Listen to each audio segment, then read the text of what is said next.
Hello everyone, welcome to a bit of a new episode today. This episode will probably go midweek, and what I'm doing today is I'm just showing off a couple of things I've been building with myself and my friend on one of the multiplayer worlds I've been playing on. This over here is basic record farm. I aim to incorporate something similar to this in my Let's Play world, although it'd probably be a bit more substantial since creepers on this server has been nerfed, and so they don't actually cause block damage. So the mob steps in there, creeper first steps in there, gets caught, can't move because he is himself standing on that pressure plate and causing those to remain active. You then lure skeleton, who stands in this one.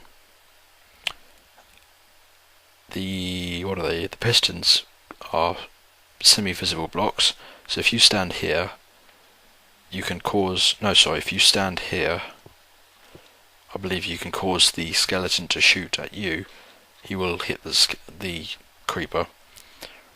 Repeat this a few times and the creeper will get killed, and then you get a record from that. The main object I want to show today is this. This is what I've called the double village airlock. We've built this, my friend and I have built this in a desert relatively near to the spawn, and we're intending to migrate a village in here, build houses, etc., and try and find a village nearby and use minecart rails to bring them across. There's a series of odd buildings around here. This is the outpost tower. It's the first structure here, and there's that. And there's the water fountain over there, and this is actually someone else's, but it's still under their name, so it can't be removed. So we're going to wait for the owner, I presume, to do this. This is probably the culmination of about 8 hours work. Materials weren't hard to get because there's an economy system on this server, so I could get a lot of the redstone from there, gold as well. The good thing about it is I had a Fortune 3 pickaxe, which was very useful when getting redstone, so we actually have large amounts of it. It's just a collection of some of the jumble. I've got protection of 4 armor on all armor pieces. We have a single skeleton mob farm over at the base. It is by no means anything near to the quality of the one I have in my Let's Play world. What is going on here though? What's that 3? What's going on here? Oh, it's the... Okay, let's get rid of those, because that is causing particle effects.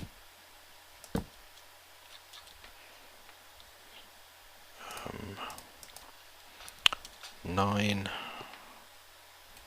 So that's 8. The reason I'm using F1 cinematic camera is just to protect the ID of the server so it doesn't get bombarded by people who may or may not watch this video. Also, I haven't informed the other members of the server that I am recording, so it's also for their protection of identification. But this is at the moment I'm locked out. First of all, this server operates the protection stone plugin, so that this area can only be accessed by myself and my friend. Although the essential idea is, if it's locked when you're outside, press a button, press the button, press it, stop messing around, there we go, and it will open one side of the airlock and close the other. So then you step inside, press, that's right, come on, there we go.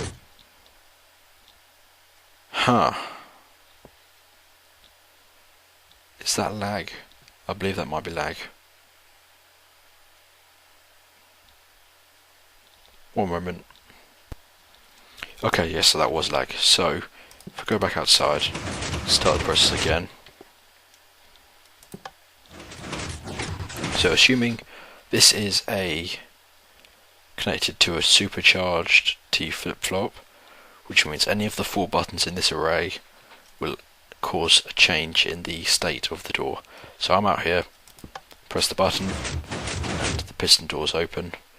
It's actually 3 pistons along the top, 3 along the bottom, and 1 on either side, and then those 1, 2, 3, and 4 are just there for decoration. They don't actually move, they're static.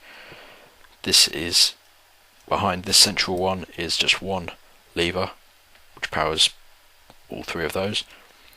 Press this button again, the front door opens, and the back door closes.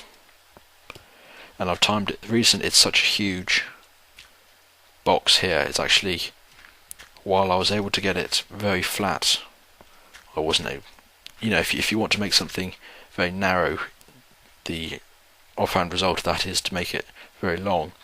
So as a result, this is quite a huge complex of redstone pathways, but the timing goes as such. Left and right fire first, followed by the up and down, followed by the top and bottom pair. So 1, 2, 3. So that's that. Then at the moment all we've got here is a well, each of which of the blocks all the way down to the bottom are source blocks. And this is it so far.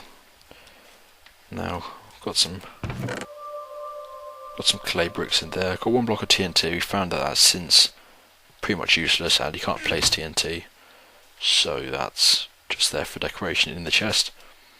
This is the access room. Now this sort of goes some ways to show how much of a mess this redstone room is. It is absolute chaos. Apart from this central pathway here, every stone brick has got redstone running over it. Then it comes on the other side here. And then this goes down, and down there, that little blue is lapis blocks, and that operates the T flip-flop.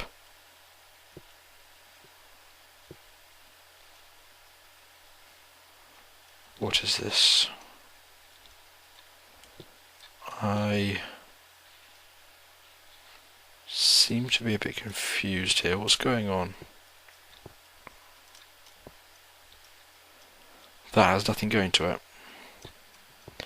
I only built this yesterday and I'm already thoroughly confused about what I've actually got here. Oh, no, okay.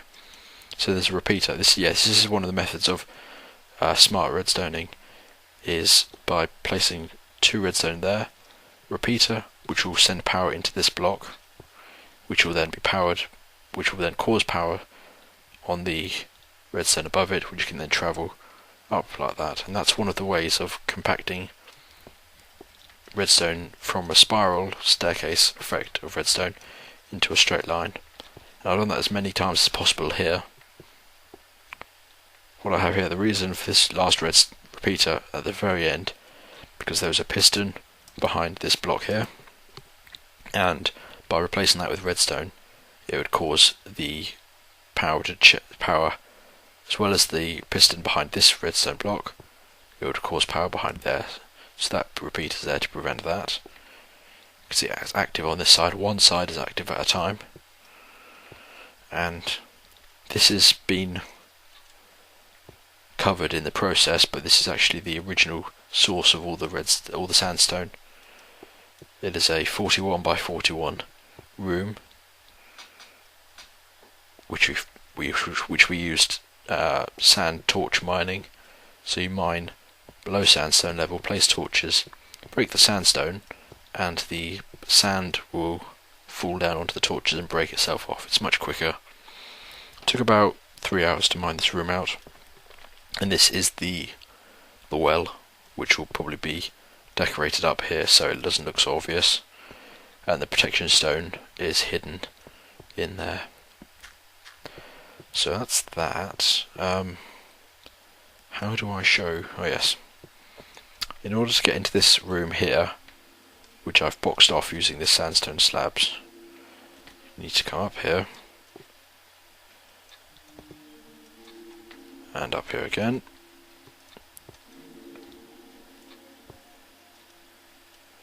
Nope, scratch that. It's down this way, this little staircase. And now we're in the underbelly of the double piston door, double airlock door. There's a second protection stone to extend out further in front of the base. And we have 2 inputs here, and then 2 inputs on this side. We'll go down the other end to show what I mean. This signal line runs all the way up to the surface and runs to the outside of the base, where the control panel was on the outside. So that sends a signal down here. There's also another input signal which comes from the left hand button on the inside of the door, so it'll come down there along this and link up. And what it does is essentially just causes a change of state in this light, in this redstone torch. So by changing the state, see if I can demonstrate. No, I can't. I don't actually have any buttons or smooth stone. Essentially, a pulse from either end, a pulse will cause this to flick on and off. That change of state will cause these pistons to fire, and will cause this piston arm to extend and that one to retract, therefore moving that block to one side. The reason that's significant is because this block is holding power. There's a redstone torch below it which powers the lapis block, which then powers this redstone. By changing the state, current can't pass through the arm of a piston, so it essentially deactivates it. Once I had that, I had to work out how to create the door so that one side would be open and one side would be closed at any time.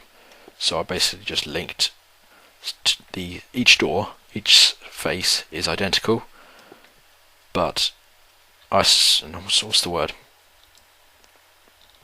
Isometric? No. Asymmetric, I believe. So that one side comes down here, that line there, and the other line comes down here. This line is powered. This line runs into a redstone torch, which is then causing it as an inverter. So one signal is on and one signal is off. So I think that's a very brief rundown of what's going on here. Let's exit out here. Another quick demonstration of how it functions. So this also has current running down to one of the input signals, and I could stand here all day just pressing this button. Every time I do, it will create. Oh, hello.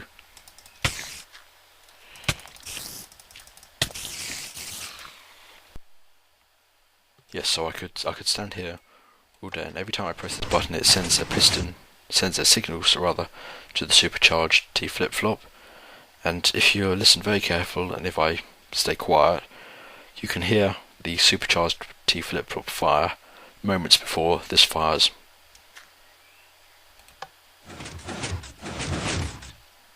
I'll move around this side so you can see the first sound is not caused by those firing. It's actually somewhere down there.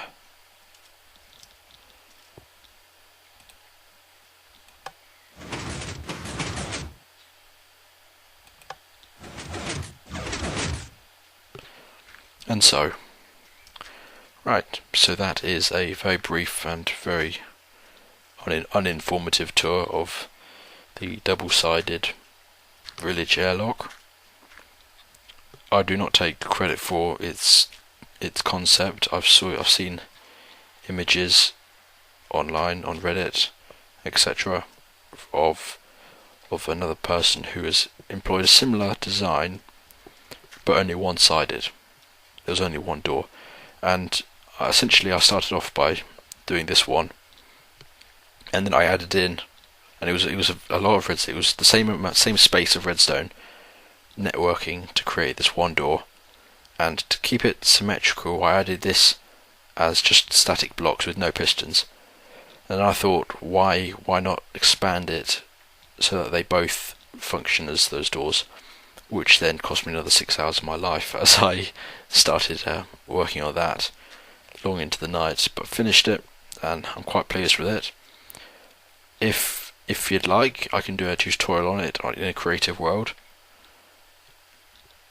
It's a very big project, and so I probably won't do a tutorial unless it's, hotly requested.